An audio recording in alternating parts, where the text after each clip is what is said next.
Gia đình Phương Lão Thái bị Vân Hoa Anh đánh tơi bời. Phương Tự Lâm quỳ xuống cầu xin tha thứ. Hoa Anh, đó là bà nội của cháu không thể giết bà ấy. Chú thay mặt bà xin lỗi cháu. Chúng tôi xin lỗi. Vân Hoa Anh không muốn giải quyết bà ta như vậy. Cô ấy thực sự không muốn vào tù vì loại người này. Cô ấy hét lớn tra hỏi. Phương Tự Lâm, ông bảo bà ấy sai. Sai lầm chỗ nào?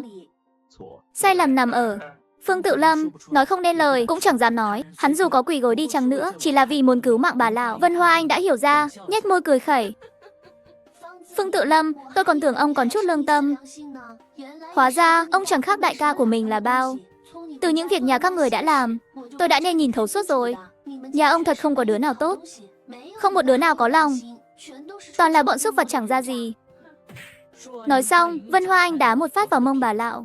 Đá bà ta trở lại như đồ rác cho người nhà họ Phương, giơ gậy cảnh cáo đe dọa. Vừa nãy tôi hành hạ các người chỉ để cho các người một bài học. Lần sau để tôi nghe thấy các người nói xấu thì tôi liều mạng cũng lôi các người về chỗ các người ở. Tất cả cút ngay về chỗ các người đi. Nói xong cô phẫn nộ bỏ đi. Phương Lão Thái giờ mắng không ra lời nữa, toàn thân đau đớn co giật run rẩy. Phương Tự Lâm cũng bị đánh, chỉ là hắn đau đớn không kêu lên được, đành phải cõng người đi ngay. Vội vội vàng vàng đưa người đến bệnh viện huyện. Phương Sương bọn họ bất đắc dĩ phải đi theo đến bệnh viện. Chỉ chẳng đi được bao xa, thấy Châu công an tới, cô ta bỗng chốc thu lại vẻ oán hận trên mặt, đổi thành vẻ mặt vô cùng đáng thương, tiến lên cáo buộc. Châu công an, Hoa Anh tỷ, bây giờ rất không ổn. Hắn ra tay quá tàn nhẫn, vừa đánh cả nhà chúng tôi tơi bời, còn đánh rụng hết răng bà tôi. Dãy nhà Châu công an gần sát cạnh đường. Anh mới đứng ở đầu cầu thang, thấy bà Phương chửi bới om sòm, cũng thấy Vân Hoa Anh xông vào đánh ngay. Thấy cô ta không vội đi chạy chữa, còn ở lại cáo trạng, chỉ vì quá nuông chiều đứa con gái tuổi còn nhỏ mà lắm đầu óc này. Có vẻ thản nhiên, cô giải thích xem, tại sao Vân Hoa Anh lại đột nhiên ra tay với các người. Tôi chẳng hiểu gì cả. Bỗng dưng cô ấy xông ra, cầm gậy đuổi theo đánh chúng tôi. Phương Sương cúi đầu, trong mắt ngấn lệ, trông thật ấm ức. Châu công an làm sao không nhìn ra tiểu tâm tư của cô ta. Thấy những người hàng xóm vừa tham gia tách bọn chúng ra đã đi đến. Nhiều mày. Cô không biết nguyên nhân, nhưng mà lúc nãy bà nội cô ngồi bên đường mắng chửi thì cô hẳn đã nghe rồi. Cô hình như còn đứng cạnh thêm dầu vào lửa nữa. Cô lặp lại lời bà ấy đã chửi, để những người hàng xóm này chủ trì công lý, xem mọi người có nên đánh các người không. Khuôn mặt Phương Sương nhất thời ngại ngùng, cúi đầu không dám nhìn người ta nữa. Phương Tuấn vẫn còn chưa đi, nghe anh công an nói vậy thì mặt trông tối sầm. Nhị tỷ đi thôi.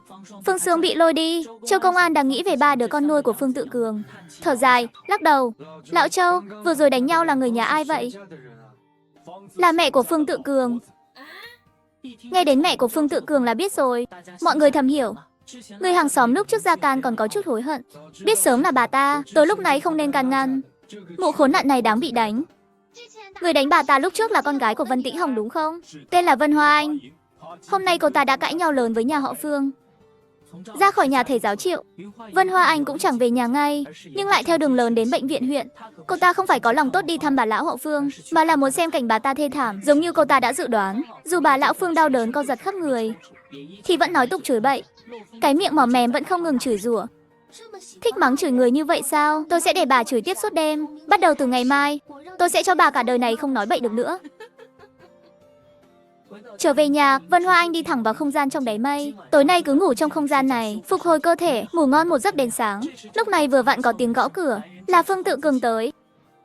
Có gì nói nhanh, có dám thì thả ngay, tôi còn phải làm việc, không rảnh mà mất thời gian với ông đâu. Phương Tự Cường đã biết, cô đêm qua ra tay đánh rớt một cái răng của Phương Lão Thái rồi. Nhìn ánh mắt của cô như nhìn kẻ thù, lạnh lùng như rắn độc nghiến răng nghiến lợi. Tao đúng là nhìn lầm, chẳng ngờ nuôi trong nhà lại là một con rắn độc. Nói về cái khoản miệng lưỡi, Vân Hoa Anh không kém hơn bất kỳ ai, chỉ tại có lúc lười mở miệng thôi. Nhưng phản kích phỉ báng Phương Tự Cường, cô ta vẫn rất vui lòng. Những gì ông vừa nói cũng đúng, quả thực ông đã nhầm lẫn. Rắn độc trong nhà ông không chỉ một hai con, còn rất nhiều nữa. Đến một thời điểm nhất định, tôi tin rằng chúng sẽ phản lại ông. Ánh mắt Phương Tự Cường như tầm độc, bị cô ta làm tức giận đến nỗi ngực không ngừng phập phồng. Hôm nay ông ấy còn phải vội đi làm, nên số tiền tối qua quyên được cho Hoa Anh. Phó chủ nhiệm Phương đích thực không đơn giản, chỉ trong một đêm đã gây quỹ được nhiều tiền như vậy. Xem ra bộ phận tiếp đãi của thực là nơi béo bở. Mày nói vớ vẩn, đây là giấy biên nhận tao phải thức cả đêm để đi vay, vẫn còn ở trên người. Nghe vậy Vân Hoa Anh cười khẩy, tiến lại một bước gần ông ấy. Có vẻ vừa cười vừa không cười. Phó chủ nhiệm Phương, có nghe qua câu này chưa? Giải thích chính là ngụy biện, ngụy biện chính là sự thật. Sự thật là của có chuyện như vậy. Trong nháy mắt, mặt Phương Tự Cường căng cứng, hai tay không tự chủ nắm chặt thành nắm đấm. Đối mặt với đôi mắt như thể thấu hiểu mọi thứ. Lòng bàn tay run lên, giọng nói đều có hai phần run rẩy rõ ràng. Mày bớt nói linh tinh ở đây đi. Làm lạ lòng người, tao đừng đúng với những điều mình đã làm. Công việc tận tụy cống hiến, có thể chịu được sự điều tra của tổ chức, không sợ mày đổ nước bẩn. Phó chủ nhiệm Phương, giọng ông run rẩy, ánh mắt bối rối, nhịp tim dao động rất lớn. Biểu cảm đang căng thẳng. Phương Tự Cường đột nhiên căng thẳng, cố gắng kiểm soát bản thân đừng để lộ ra sơ hở. Thấy ông ta cố bắt mình bình tĩnh, Vân Hoa Anh đưa cho ông ta một cái liếc mắt khinh bỉ. Bước lớn bỏ đi, tao đưa tiền rồi mà. Phiếu nợ mày phải xé đi.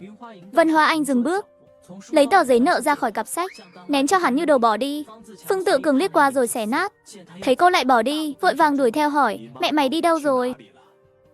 Mẹ tôi thăng thiên rồi. Vân Hoa Anh đột nhiên dừng bước, đôi mắt sắc bén giá lạnh, như hắc bạch vô thường bắt hồn, nhìn chằm chằm vào Tự Cường. Phương Tự Cường sợ đến mức đứng sững lại ngay tại chỗ, nhìn đôi mắt của cô, trong lòng không khỏi lo lắng, giọng nói cũng yếu đi mấy phần. Tao nói Hồng Hà. Còn Tuyết Nhi, bọn họ đi đâu rồi? Tôi làm sao biết được? Chân dài trên người bọn họ muốn đi đâu thì tùy bọn họ. Giọng Vân Hoa Anh rất khó chịu, chửi xong liền không nhìn sắc mặt tối sầm của ông ta, quay đầu cũng không buồn nhìn. Phương Tự Cường vẫn muốn đi theo Vân Hoa Anh đến một tiệm ăn sáng, điểm một phần mì trứng. Sáng ở đây ăn uống cũng khá đông, nhìn một vòng cũng chẳng có một chỗ trống, chỉ đành đi đến góc tường, thấy cạnh hai nam đồng chí còn có thể trên được một ghế. Có thể ghép chung bàn được không? Được thôi. Cảm ơn anh. Hai người đàn ông nhìn nhau, họ hiểu ý nhau, trao đổi ánh mắt.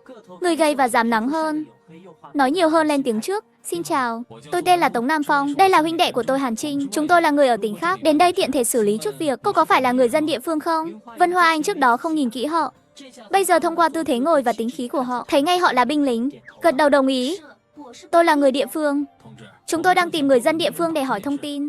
Có thể hỏi cô vài điều không? Tống Nam Phong nhận ra cô ta qua giọng nói đặc biệt. Cô ấy chính là nữ đồng chí đã dõng dạc phát biểu tại phòng đăng ký về nông thôn. Lúc đó giọng nói của cô ấy rất có không gian, nhưng lại không hợp với khuôn mặt đẹp tựa tiên tử của cô ấy. Các anh cứ hỏi đi, nhưng tôi không chắc mình có trả lời được không? Tống Nam Phong cười, thấy huynh đệ không có ý định mở lời, nhưng ánh mắt thì cứ dán chặt vào người cô ấy, trong mắt lóe lên một tia sáng u ám. Đúng rồi, tôi nên gọi cô là gì? Họ Vân. Tống Nam Phong nhíu mày, thấy sắc mặt huynh đệ cũng thay đổi, vội hỏi, đồng chí Vân, người mà chúng tôi muốn hỏi thăm cũng là một vị tiền bối họ Vân, không biết cô có biết gia đình bác sĩ Vân Tình không? Thấy bọn họ nhắm thẳng vào mình, bản năng trong lòng Vân Hoa Anh cảnh giác. Các người tìm người nhà của bác sĩ Vân Tình làm gì? Lời này vừa nói ra, bọn họ liền biết mình tìm đúng người rồi. Hàn Trinh, người ít nói, bây giờ đã lên tiếng, có một bô lão bị thương nặng.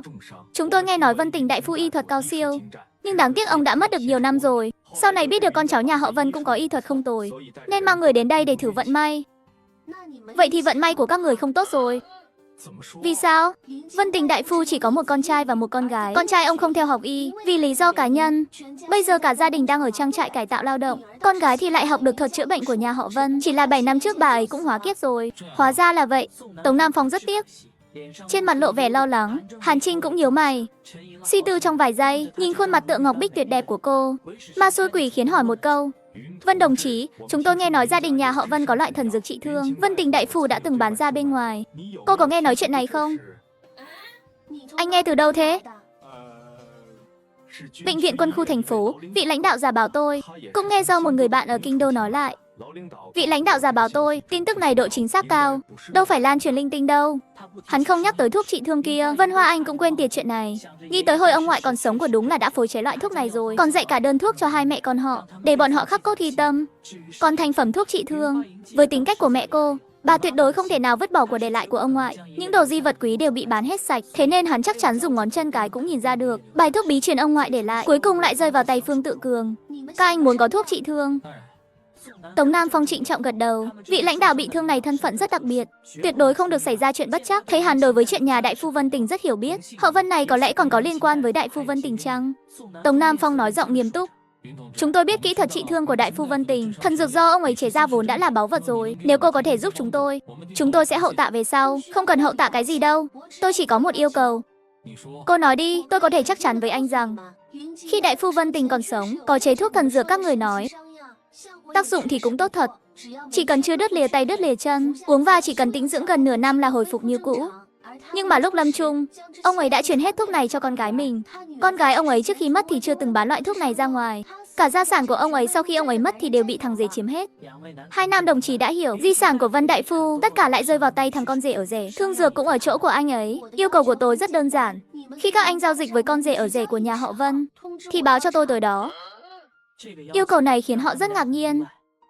Con rể ở rể của nhà họ Vân dạo này gặp rắc rối. Công việc vẫn bình thường, nhưng đã nợ một đống nợ. Tạm thời cả nhà ở nhờ nhà người khác.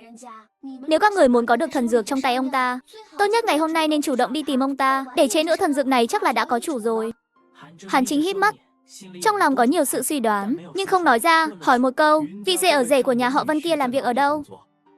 Phó chủ nhiệm phụ trách tuyển người của huyện, Phương Tự Cường. Yêu cầu của cô chúng tôi đồng ý rồi. Chúng tôi chờ đi tìm Phương Tự Cường. Nếu hắn ta vẫn còn thuốc trị thương trong tay, sau khi xác nhận thời gian giao dịch, chúng tôi sẽ đến tìm lại cô. Tôi phải đi làm chút việc. Gặp nhau ở cửa hàng cơm quốc doanh lúc buổi trưa nhé. Ba người nói xong, ăn sáng xong rồi tản ra. Vân Hoa Anh chưa đi xa lắm thì đã có hai kẻ gớm ghiếc chặn đường cô ta lại. Ngay khi thấy cô ta, khuôn mặt thối rám của Phương Tuấn giờ càng thối rám hơn. Hoàn toàn quên đi trận đòn một nhừ từ tối hôm qua, sắn tay áo lên chuẩn bị đánh nhau. Cuối cùng cũng tóm được mày rồi. Lão tử hôm nay cho mày biết kết cục đắc tội với chúng tao.